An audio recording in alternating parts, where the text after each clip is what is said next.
nel 2021/22 ho pubblicato una collana di racconti brevi.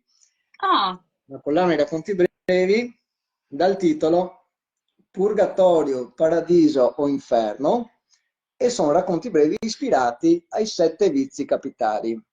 ah, E è una collana però che a me ha dato moltissima soddisfazione perché è stato intanto un motivo di approfondimento enorme sui vizi capitali che io ne ho sempre sentito parlare un po' come tutti noi, mm, però andare in specifico a fare una ricerca su quello che ogni vizio capitale vuol dire in maniera approfondita e sulle nostre debolezze, che alla fine queste sono, è stato per me un lavoro di approfondimento molto importante e che mi ha fatto crescere molto. E poi la soddisfazione di aver finito la collana e poi aver, in base alle richieste che avevo di gente che la voleva leggere, dovuto e aver avuto la necessità di fare la versione in volume unico, che si trova anche questa a disposizione per chi la vuole, la può acquistare.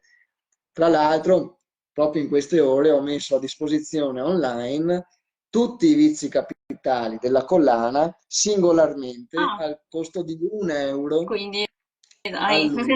Quindi bisogna volendo uno prenderli. con 7 euro si fa tutti i vizi capitali, tutta la collana completa. Ovviamente non sono romanzi o libri, sono racconti brevi da 8 Racconti. pagine,